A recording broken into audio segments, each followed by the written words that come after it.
पहले तो मैं जिस मुक़द्दस जगह पर हूँ हज़रत निज़ामुद्दीन औलिया की दरगाह पर आप देखेंगे इस वक्त ज़ियारत का दौर है। और दूसरी तरफ पहलगाम में जिस तरीके से आतंकवादी हमला हुआ उसको लेकर भी यहाँ पर खुसूसी दुआ इज्तिमाई दुआओं का इंतज़ाम किया गया है। और साफ तौर पर है कि जिस तरीके से पहलगाम के अंदर वो हमला हुआ, जिस तरीके से जितने भी लोग हैं उन सभी के मग़फ़िरत के लिए, उन लोग के कहते हैं भलाई के लिए यहाँ पर इज्तिमाई दुआ करें। अफसर निज़ामी है, मैं कुछ देर के लिए उस दुआ में आपको छोड़ रहा हूँ। और जिस तरीके से दुआ की जा रही कहीं ना कहीं साफ है कि पूरे इंसानियत, आलमी इंसानियत को पूरे तरीके से दागदार किया गया, उसको लेकर यहाँ पर दुआएं की जा रही हैं। फिलहाल जी, हिंदुस्तान में अमन रहे, हमारे हिंदुस्तान में मोहब्बत रहे, हमारे हिंदुस्तान में हमेशा खुशियाँ रहें।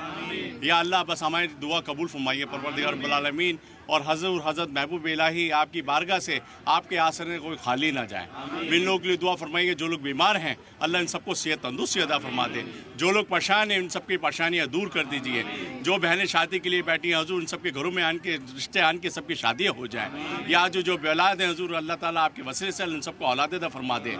और ख़ास तौर से हमारे दिल्ली में हिंदुस्तान में रहने वालों की बच्चों की सलामती अदा फरमाइए। और या हजूर कश्मीर के अंदर खुशहाली अदा फरमाइए, कश्मीर के अंदर मोहब्बत अदा फरमाइए। और कश्मीर के अंदर जो ये आफत आई है ख़ास तौर से अल्लाह इसको ख़त्म कर दे, हमेशा के लिए ख़त्म कर दे। और कश्मीर में जितने भी रहने वाले हैं, चाहे उसमें हिंदू हो, मुसलमान हो, छोटा हो, बड़ा हो, औरत हो, अल्लाह सबको सब्र अता फरमा दे, सब में मोहब्बत पैदा अदा फरमा दे, अल्लाह सब में कामयाबी अदा फरमा दे। और हमारे हिंदुस्तान में अमन रहे, हमारे हिंदुस्तान में खुशहाली रहे। और आपके दरबार पे ख़ास तौर से ये दुआ हो रही है कि हुजूर हमारे हिंदुस्तान में अमन रहे। खैर फरमाइए, करम कर दे लाही जिंदाबाशी।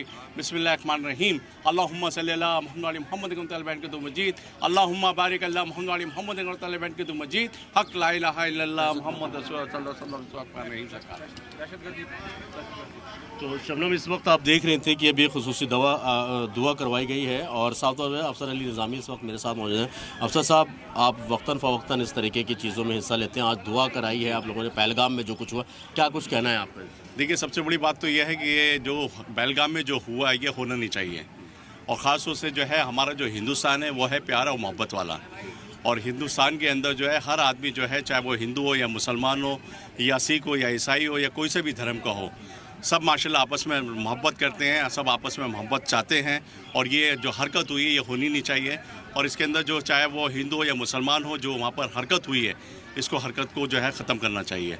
और खासतौर से कश्मीर के अंदर जो है जिस तरह से पहले जो दहशत गर्दी थी वो पहले ख़त्म कर दी थी, और फिर दोबारा जो है ये जो कुछ दिनों से जो शुरू हुई है अल्लाह इसको भी ख़त्म करे परवरदिगार रब्बुल आलमीन। और कश्मीर के बच्चों को अल्लाह सलामत रखे। और कश्मीर में जितने भी हमारे भाई बहन गए हैं घूमने के लिए अल्लाह उनको भी सलामत रखे। बिल्कुल जाहिर सी बात है शबनम, आप देख रहे हैं कि यहाँ पर कश्मीर के सलामती के लिए और जो दहशतगर्दी वहाँ पर हुई उसके ख़िलाफ़ एक मुज़ाहरा था, इज्तिमाई दुआ थी। सैकड़ों की तादाद में लोग जो आप देखेंगे कि यहाँ पर मौजूद हैं। और ये सभी लोग कश्मीर की सलामती के लिए, और जिस तरीके से वहाँ पर दहशतगर्दी हुई है उसके ख़िलाफ़ यह है कि दहशतगर्दों का मुँह तोड़ जवाब देने के लिए हज़रत निज़ामुद्दीन औलिया की दरगाह पर यह खुसूसी दुआ जो है वो की दरगाह में मौजूद है। यहाँ आपके साथ पीछे कुछ लोग भी नजर आ रहे हैं। जिस तरीके से पहलगाम हमले को लेकर एक एंगल दिया गया, दहशतगर्दों के जरिए नाम पूछकर, मजहब पूछकर उन्हें मौत के घाट उतारा गया, मासूमों की जान ले ली गई। और आज तमाम यहाँ मुस्लिम समुदाय के लोग मौजूद हैं, उस पर इन लोगों का क्या कहना है? हमने देखा है कि पूरा देश इस पर एकजुट है। बिल्कुल, देखिए इस वक्त हिंदुस्तान के 140 करोड़ जो आवाम है वो एकजुट है। वो इसी बात को लेके कि जान जिसकी भी गई हो बिना मज़हब देके उसका जोर तरीके से उसके ख़िलाफ़ खड़ा होना चाहिए। इस वक्त एकजुट होता हुआ नज़र आ रहा है हिंदुस्तान। और साफ़ तौर पर कह सकते हैं कि जिस तरीके से पहलगाम में कायराना हरकत की गई उसके ख़िलाफ़ वो चाहे हिंदू हो, मुसलमान हो, कोई भी शख्स क्यों ना हो, वो इसके ख़िलाफ़ खड़ा है। कुछ लोग और भी हैं, उनसे भी एक बार बात कर लेते हैं। क्या नाम है आपका? अस्सलाम वालेकुम, मैं आधुनिक आंध्र प्रदेश से आया हूँ, मस्तान वली। आंध्र प्रदेश से आप जी आए हैं। जी। पहलगाम में जो हुआ आपको मालूम होगा, किस तरीके से 26 लोगों की जानें वहाँ पे ली गई, किस तरीके से क्या कुछ कहना है आपको इस तरीके के कहना है? इस तरह नहीं होना चाहिए, इसमें कोई ये नहीं। हमारा हिंदुस्तान है, हर चीज़ मज़हब बहुत प्यारा इस्लाम है, इसमें कोई गलतफहमी हुई रहेंगी, शायद मीडिया में कोई समझ में नहीं आ रहा उस मामलात में। आप लोग कहाँ से आए हैं? हम कर्नाटक से। कर्नाटका से हैं आप लोग?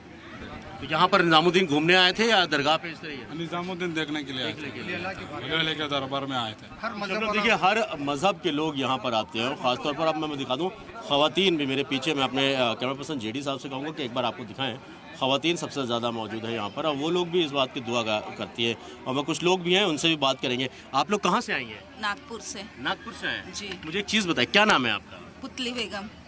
आप जी नागपुर से आए हैं, अभी देखा पहलगाम में जो कुछ हुआ, जिसमें 26 बेकसूर मासूम लोगों की जानें चली गई, क्या कुछ कहेंगे आप लोग जो ये दहशतगर्दाना हमला हुआ है वहाँ पर? उसके लिए हम भी दुआ कर सकते हैं, और ऐसा नहीं होने को नहीं होना चाहिए। नहीं होना चाहिए। आपको लगता है कि सख्त से सख्त सजा उनको मिलनी चाहिए जिन्होंने ये किया है? बिल्कुल मिलना चाहिए। आपका क्या नाम है? आप कहाँ से? नागपुर से। नागपुर से ही है। क्या कहना चाहेंगे जो पहलगाम में जो कुछ हुआ जिस तरह? हाँ, दुआ ही कर सकते हैं उनके लिए। गलत हुआ मानते हैं? हाँ। तो शबनम देखिए, हर कोई इस तरीके की चीज़ों को जायज़ नहीं ठहरा सकता, यानी साफ तौर पर है लोगों की आंखों से आंसू नहीं निकल रहे हैं, लेकिन लोगों के जज्बात मजरूह हुए हैं। यहाँ जिस तरीके से इस पूरे दहशतगर्दाना हमले को अंजाम दिया गया और एक मैसेज जो कन्वे किया गया वो बहुत गलत था। इसलिए हिंदुस्तान की 140 करोड़ आवाम उन लोगों के साथ खड़ी है और दहशतगर्दी का मुंहतोड़ जवाब देने के लिए लगातार यहाँ लोगों की तरफ से रिएक्शन भी सामने आ रही हैं। सैयद मुबशीर, आप ही के पास मैं आना चाहूंगी, क्योंकि जिस तरीके से एक आवाज में लोगों ने इस दहशतगर्दाना हमले की मजम्मत की, तो साथ ही साथ यहाँ जिस तरीके से मजहब का एंगल दिया गया उसकी पुरजोर तरीके से मुखालिफत की गई। दुश्मन अपने मंसूबे में कहीं ना कहीं नाकाम हुआ। बिल्कुल, देखिए शबनम, जिस तरीके से 140 करोड़ की आवाम एक मुत्तहिद होकर, यानी इस जुल्म के ख़िलाफ़, इस नाइंसाफ़ी के ख़िलाफ़, या इस तरीके की जो ज़्यादती की गई, जिस तरीके से वहाँ पर 26 लोगों की जानें ली गई, उसके साथ एकजुट होकर हिंदुस्तान के साथ खड़ा। अब सीधे तौर पर सरकार से डिमांड है कि जल्द से जल्द उन आतंकवादियों को, उन दहशतगर्दों को ढूंढा जाए और उनको सख्त सज़ा दी जाए। हालांकि पाकिस्तान का नाम लिए बगैर भी कई भी लोगों ने कहा कि जिसकी भी ये नापाक हरकत है उसको सज़ा ज़रूर मिलनी चाहिए। जो सबसे और सरकार इसका मुंहतोड़ जवाब देगी, अंदर खाने इसकी तैयारी भी हो रही है। बहुत बहुत शुक्रिया सैयद मुबशीर आपका तमाम जानकारी हम तक पहुंचाने के लिए।